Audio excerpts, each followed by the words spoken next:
निर्धार मेळाव्याचे आयोजन करण्यात आले होते। या निर्धार मेळाव्याचं वैशिष्ट्य म्हणजेच की महापालिका निवडणुकीच्या अनुषंगाने संपूर्ण हा मेळाव्याचे आयोजन करण्यात आले होते। संपूर्ण गटप्रमुख असतील किंवा पदाधिकारी यांना संपूर्ण मार्गदर्शन करण्यासाठी खरं तर हा मेळावा आयोजित करण्यात आला होता।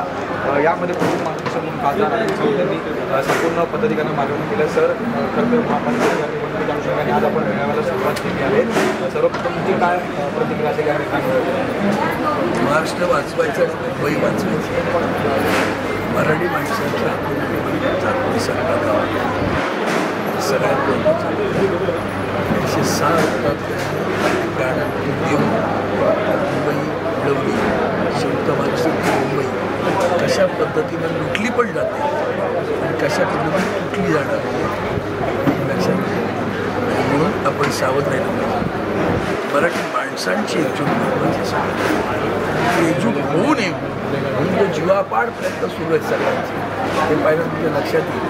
त्यांना ते नको आहे, विभागणी करायचं आपण जी कपट नीती आहे ती चाणक्य आणि कपट मराठी माणसांनी ओळखलं। सर, आपण जर पाहिलं यापूर्वी विधानसभा लोकसभेला सुद्धा आपण निकाल 15 लोकांचे मतदान पाहिलं आहे। काय वाटतं आगामी निवडणुकीच्या माझा मी भायखळ्यात आहे, मला अभिमान आहे भायखळ्याचा। भायखळ्याच्या मतदारांनी जे काही मला मतदान केलं म्हणजे शब्दात पाहिलं नव्हतं, कोणाला अपेक्षाही नव्हती। भरभरून मतदान केलं। भाजपसारखी सगळ्यात महत्त्वाचं एका प्रेमाने, एका विश्वासाने, त्या विश्वासाने तडा झाला नाही असं। सर, खरं तर आपला जास्तीत जास्त मतांनी निवडून आलेला हा मतदार त्यामुळे जबाबदारी जास्त असेल पदाधिकाऱ्यांना कशा पद्धतीने मला वाटतं पदाधिकारी त्याच विषय याच्या कष्टाशिवाय अभिषेक करू आहे। आम्ही नवरदेवासारखे फिरत असतो, कष्ट हेच घेत असतात। त्यांच्या जीवावर जिंकतो आपण। उद्धवजींच्या मार्गदर्शन, त्यांचे आशीर्वाद, अधिक त्याची स्वतःची प्रेरणादायी काम करण्याचं यातनं आम्ही जिंकतो।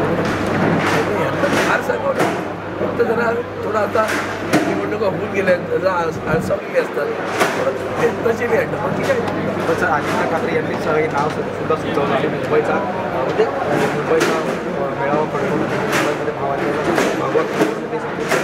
गेल्या 2 वर्षामध्ये जितकं आदित्य ठाकरे यांनी कारभारावर किंबहुना तिथला भ्रष्टाचार उघडकीस आणला, तर त्यांच्यामुळे त्यावेळेला पैसे वाचले पैसे म्हणजे नाणी नव्हे, त्यामध्ये रुपये त्यांच्यामुळे वाचले।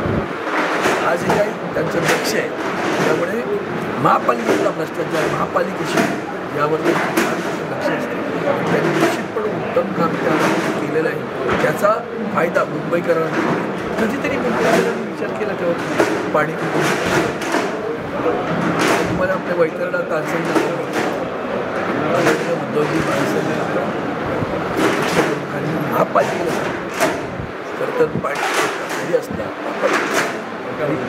राज्यातली धन्यवाद राज्याचं उद्धवजींच्या प्रयत्नामुळे अप्पर वैतरणा बांधलं गेलं, नाव दिलं बाळासाहेब ठाकरेंचं नाव दिलं। ते अप्पर वैतरणा धरण बांधलं, मुंबईकरांना पाणी कोणी बांधलं? मुंबई महापालिका। पैसे कोणी दिले? मुंबई महापालिकेने। कुणाच्या अखत्यारीत दिले? या बारीक बारीक गोष्टी आहेत, पण आम्हाला सवय त्यांच्यासारखी ढोल बजवण्याची कळलं का? सिंदूर बिंदूर घेऊन आम्ही फिरत नाही ना। सर, अगदी शेवटचा हिंदी भाषेसंदर्भात सध्या चर्चा सुरू आहे। हिंदी भाषेला राष्ट्र बरं सर, आपण सुद्धा एक भाषा असेल की हिंदी भाषेला विरोध आहे का आमचा पहिलीपासूनच्या सक्तीला विरोध। आम्ही शाळेत शिकलो, आज आम्ही हिंदी उत्तम बोलतो ना, तुम्ही बोलता बाजाराच्या सगळे मुंबईकडे शिक्षण ही मातृभाषा जगातली सगळी राष्ट्र चीनपासून जर्मनीपर्यंत जपान सगळे मातृभाषा तुम्ही इथं शिकवलं आमचं तेवढं पडलं। आता 5वीपासून आम्ही हिंदी आणि इंग्लिश शिकलो, 5वीपर्यंत कशाला करतात तुम्ही? त्यानंतर शिकवा, कोण नको म्हणतो भाषा आधी शिकू दे ना, कोण नको म्हणतो? भाषेला विरोध सक्तीला ही लबाडी आहे, ही लबाडी आहे। हिंदी आणि मराठी भाषांमध्ये सगळे एकत्र आलेत ना, काहीतरी